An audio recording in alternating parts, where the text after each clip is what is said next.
우리가 하나님과 함께 일하는 자로서 너희를 권하노니 하나님의 은혜를 헛되이 받지 말라. 이르시되 내가 은혜 베풀 때 너에게 듣고 구원의 날에 너를 도왔도다 하셨으니 보라 지금은 은혜 받을 만한 때요 보라 지금은 구원의 날이로다. 우리가 이 직분이 비방을 받지 않게 하려고 무엇에든지 아무에게도 거리끼지 않게 하고 오직 모든 일에 하나님의 일꾼으로 자천하여 많이 견디는 것과 환난과 궁핍과 고난과 매맞음과 갇힘과 난동과 수고로움과 자지 못함과 먹지 못함 가운데서도 깨끗함과 지식과 오래 참음과 자비함과 성령의 감화와 거짓이 없는 사랑과 진리의 말씀과 하나님의 능력으로 의의 무기를 좌우에 가지고 영광과 역됨으로 그러했으며 악한 이름과 아름다운 이름으로 그러했느니라. 우리는 속이는 자 같으나 참되고 무명한 자 같으나 유명한 자요 죽은 자 같으나 보라 우리가 살아있고 징계를 받는 자 같으나 죽임을 당하지 아니하고 근심하는 자 같으나 항상 기뻐하고 가난한 자 같으나 많은 사람을 부유하게 하고 아무것도 없는 자 같으나 모든 것을 가진 자로다.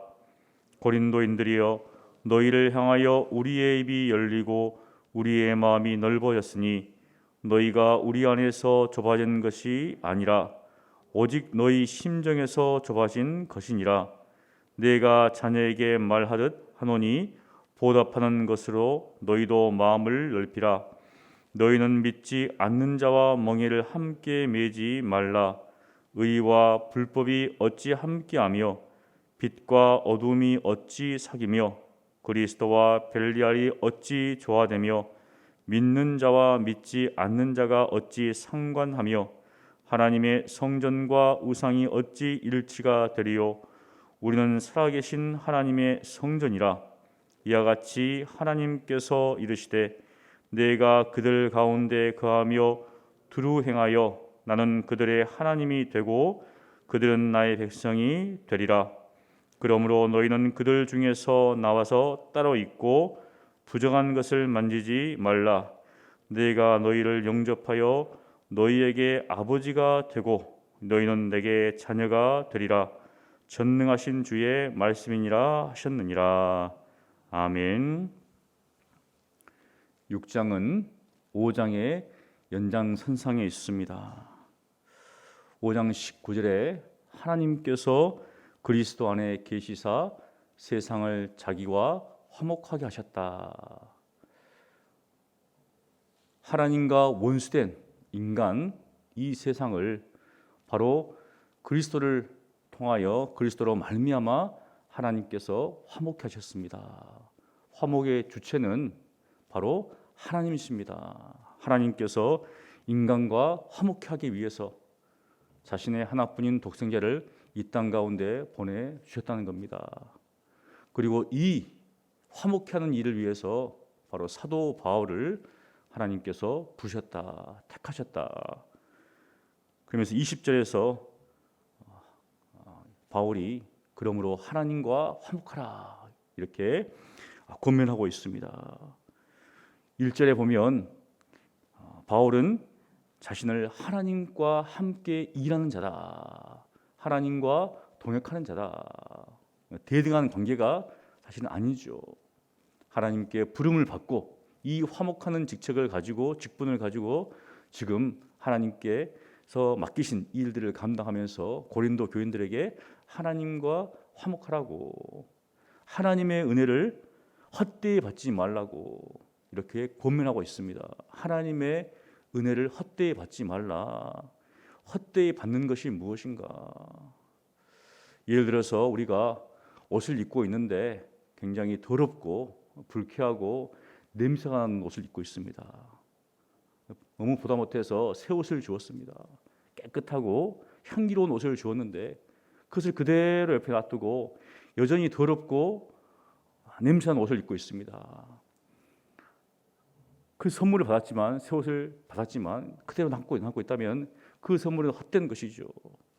그런 것처럼 하나님께서 이 주신 은혜 받았음에도 불구하고 여전히 고린도 교인들이 우상을 숭배하고 있고 세상을 따라 살고 있다면, 영과 육의 온갖 더러운 것에 자신을 방치하고 있다면 그것은 하나님의 은혜를 헛되이 하는 것이다. 예수 그리스도로 옷을 입어야 되는데, 예수 그리스도로 옷 입고 정욕을 도모하지 말아야 되는데 여전히 세상과 짝하고 있다면 그것은 하나님의 은혜를 헛되이 받는 것이다 라고 이야기하고 있습니다.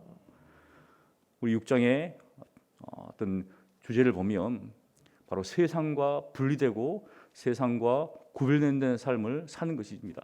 하나님의 은혜를 받은 사람은 세상으로부터 나와서 세상과 구별된 거룩한 삶을 사는 겁니다. 그 당시에는 우상숭배, 이 우상숭배로부터 도처에 깔려있는 수많은 어떤 우상들로부터 벗어나서 살아계시고 참되신 하나님을 섬기는 것이요, 오늘날로 말하면 물질 만능주의, 돈이 최고다, 보이는 것들이 최고다, 여기서부터 나와서 보이지 않는 하나님의 나라를 추구하며 살아가는 것이 하나님의 은혜를 헛되이 받지 않고 살아가는 것입니다.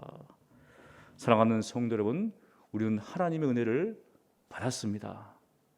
받았다면 진정 그것에 대한 합당하게 살고 있는가, 아니면 헛되이 살고 있는가, 그것을 한번 돌아보시기를 바랍니다. 2절은 사도 바울이 사도 이사야 49장 8절을 인용하면서 이스라엘 백성이 바벨론 포로에서 회복되는 것을 사실 이야기하고 있는데, 그것을 바로 죄 가운데에서 구원받아서 하나님과 화목하게 하는 어떤 그것을로 말하고 있습니다.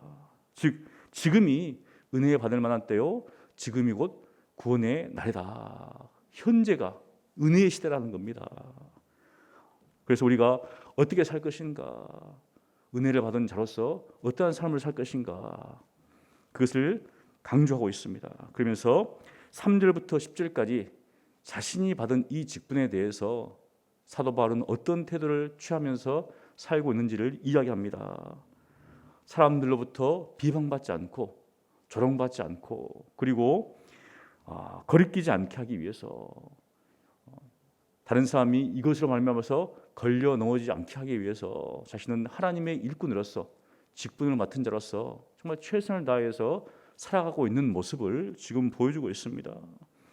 4절에서 바울은 하나님의 일꾼으로 자처하는데 한 3가지 정도로 이렇게 그걸 구분해서 이야기를 하고 있습니다. 첫 번째는 하나님의 일꾼으로서 닥쳐오는 정말 엄청난 고난들에 대해서 이야기를 하고 있습니다. 첫 번째가 무엇인가? 그러한 것들에 대해서 많이 견딘다, 인내한다는 겁니다. 수많은 고난들이 닥쳐올 때 사도 바울은 거기에 대해서 인내했습니다. 오래 참고 있다는 겁니다. 많이 견뎠다는 겁니다.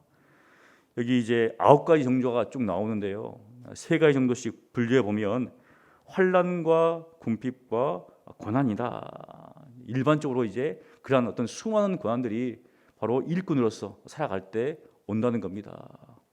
뿐만 아니라 외적으로 여러 가지 압력들을 당하는 건데, 매를 맞는다든지 또 갇힌다든지 또 난동, 이런 어떤 경험들을 사도 바울은 했습니다. 복음을 증거하다가 외부적인 압력 가운데서도 많이 견디었고, 또한 일꾼으로 살아갈 때 따라오는 어떤 수많은 어떤 고생하는 것들, 수고하고 자지 못하고 먹지 못하고, 이러한 것들이 일꾼의 어떤 삶 가운데 따라왔다는 겁니다. 이것을 많이 견디었다. 이러한 상황 가운데서도 사도 바울은 일꾼으로서 어떤 자세를 가지고 주님의 일들을 감당했는가, 이 부분에 대해서도 사도 바울은 깨끗함과 순전한 동기 속에서 지식과 오래 참음, 여기는 오래 참음은 이제 상대방에 대해서, 사람들에 대한 오래 참음이 되겠습니다. 수많은 사람들이 있겠죠. 별별 사람들이 다 있겠습니다. 하지만 사도 바울은 그런 사람들에 대해서 사랑으로 오래 참는, 그리고 자비함과 성령의 감화와 거짓이 없는 사랑, 어떤 위선이 아니라 진실한 사랑을 가지고 사람들을 대하면서 진리의 말씀과 하나님의 능력으로 의의 무기로 좌우되었다. 즉 하나님의 전신갑주를 입고 하나님의 일꾼으로서 그런 자세를 가지고 살았다는 겁니다. 끼어 있었다는 것이죠. 그리고 일꾼에 대한 평가가 있습니다. 평가가 이 세상에서도 여러 가지가 평가가 있겠어요. 그런 것처럼 굉장히 역설적인 평가입니다.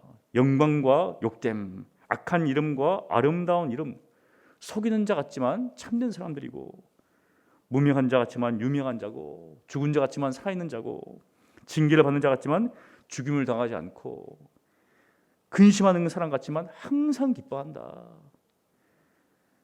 또 가난한 사람 같지만, 아무것도 없는 사람 같지만 부욕해 하는 사람이고, 아무것도 없는 사람 같지만 모든 것을 가진 자이다. 참 놀라운 고백입니다. 세상의 평가는 정말로 아무것도 아니다. 하지만 그는 하나님의 일꾼으로서 이러한 자부심 가운데서, 정체성 가운데서 살았다는 겁니다. 그런 것처럼 우리가 복음을 위해 살아갈 때 이 땅 가운데서 닥치는 많은 고난들이 있을 수 있고, 또한 우리가 하나님의 일꾼으로서 우리 한 사람 한 사람이 어떤 자세를 가지고 살아가야 될지, 뿐만 아니라 이 세상의 평가에 연연하지 않고 하나님의 평가, 그것을 바라면서 살아가는 것, 이것이 복음을 위해 살아가는 삶의 모습이 아닌가. 그러면서 11절부터는 이제 고린도인들을 향하여서 사도 바울이 좀 감정적으로 애정 어린 호소를 하고 있습니다. 좀 마음을 열어달라. 여기 바로 고린도인들이요. 사도 바울이 여러 가지 이제 뭐 사랑하는 자들아, 또 형제들아 이런 말을 쓸 때가 있는데, 여기 보니까 이 고린도 사람들아 이 말입니다. 긍정적인 말보다는 좀 부정적인 말입니다. 갈라디아 교인들을 향하여서 갈라디아 교인들이 다른 어떤 복음을 따를 때 어리석도다 갈라디아 사람들아 이런 말을 좀 씁니다. 그런 것처럼 고린도 교인들이 바울을 향해서 마음을 좀 닫고 있을 때, 그들의 심정이 좀 좁아져 있을 때 사도 바울은 나는 여러분들에게 마음이 열려 있습니다. 여러분들의 마음이 지금 닫혀 있는 겁니다. 그러니 마치 내가 자녀에게 말하듯이 말하는데 보답하는 양으로 마음을 넓히십시오. 이렇게 지금 호소하고 있습니다. 사람은 우리가 이제 신앙생활 할 때 하나님과의 관계도 중요하지만 우리가 성도들 간의 관계도 중요합니다. 또 목회와의 관계도 중요하죠. 그런 관계가 틀어지면 굉장히 신앙생활 하기가 힘듭니다. 우리는 보이는 것에 의해서 많이 좌우됩니다. 그래서 어떠신 분들은 저는 아무것도 안 보고 오직 하나님만 바라봅니다. 그러면 얼마나 좋겠습니까? 하지만 하나님만 보이는 게 아니라 사람도 보이고 또 여러 가지 환경도 보이고, 그러니까 쉽지가 않습니다. 목회자의 관계가 좋고 성도의 관계가 좋으면 교회에 오는 것이 굉장히 기쁘지만, 그렇지 않으면 이게 굉장히 힘듭니다. 하나님 앞에 기도한다 할지라도 오면 바로 마음이 확 상할 수가 있기 때문입니다. 그런 것처럼 서로 마음을 넓히는 것이 중요합니다.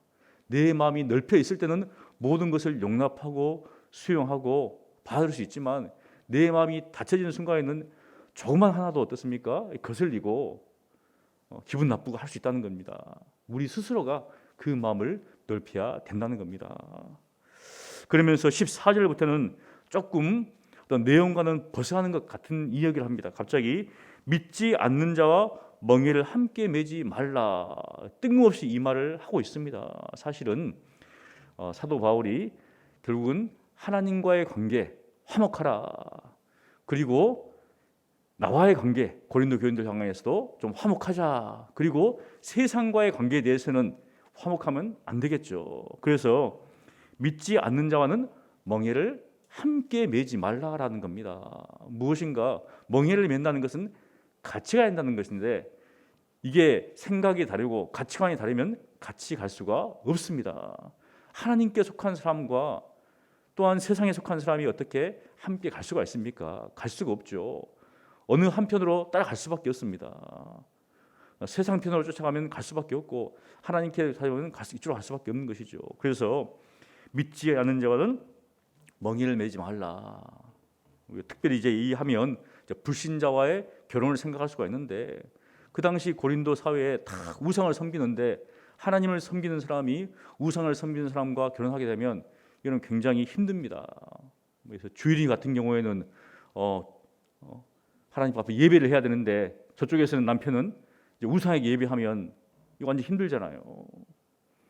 우리는 어딘가에 갈 때 무엇인가를 할 때 세 가지를 투자를 해야 됩니다. 시간이요, 장소요, 물질입니다. 어디 여행을 가더라도 무전 여행 같은 경우는 뭐 이해가 될 수 있겠지만 시간이 들어가죠. 시간을 내야 됩니다. 그리고 장소가 필요한 것이죠. 또한 그거 할 때 어떻습니까? 여러 가지 비용이 들어갑니다.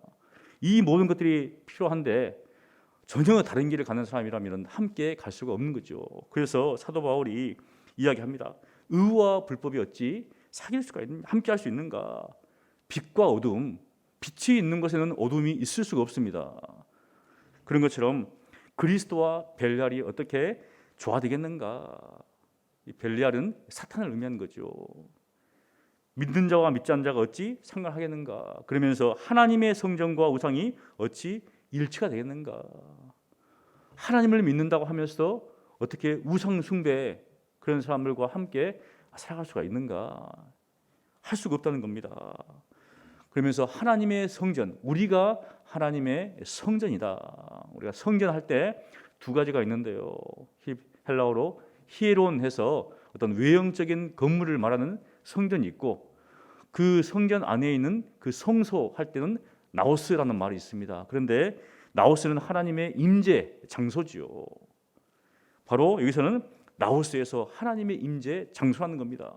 하나님의 임재 장소에 우상이 딱 버티고 있을 수가 없는 일이죠. 바로 우리가 하나님의 성전이다, 성소다. 그런데 어떻게 우상과 함께 할 수가 있는가? 지금 그것을 이야기하고 있습니다. 즉 하나님의 성전으로서 하나님께 속한 사람으로서 하나님의 백성으로서 하나님의 자녀로서 어떻게 우상을 숭배하면서 살아갈 수가 있는가? 세상과 짝하며 살아갈 수가 있는가? 그것을 말하는 겁니다. 즉 바로 거기서부터 나와서 구별된 삶을 살아라, 거룩한 삶을 살아라 이렇게 우리에게 말하고 있습니다. 오늘 말씀을 통해서 하나님의 은혜를 헛되이 받지 말라. 그것은 하나님의 은혜 합당하게 살아가는 겁니다. 세상으로부터 나와서 세상과는 구별된 삶을 살아라. 하나님의 성전으로서 거룩하며 성결하며 순전한 삶을 살라. 하나님의 자녀로서 그리스도로 옷 입고 빛의 자들처럼 살아라. 이렇게 우리에게 말하고 있습니다. 오늘 하루도 하나님의 은혜를 받은 자로서 하나님 앞에 합당하게 살아가시는 여러분 되시기를 간절히 축원합니다. 기도하겠습니다. 거룩하신 하나님 감사합니다. 하나님의 은혜를 받을 자격이 없지만 하나님께서 거주신 이 은혜를 통하여서 우리가 오늘도 이 구원의 시대, 구원의 날에, 은혜의 날에 살게 하시니 감사합니다. 하나님의 은혜를 헛되이 받지 않는 자들에게 도와주시고 세상으로부터 나와서 세상과 구별된 삶을 살게 되는 오늘 하루가 되게 하여 주시옵소서. 그리스도로 옷 입고 정욕을 도모하지 않고 하나님의 자녀로서 빛의 자녀로서 오늘도 살아가는 저희들 되게 하여 주시옵소서. 감사하고 살아계신 예수님 이름으로 기도합니다. 아멘.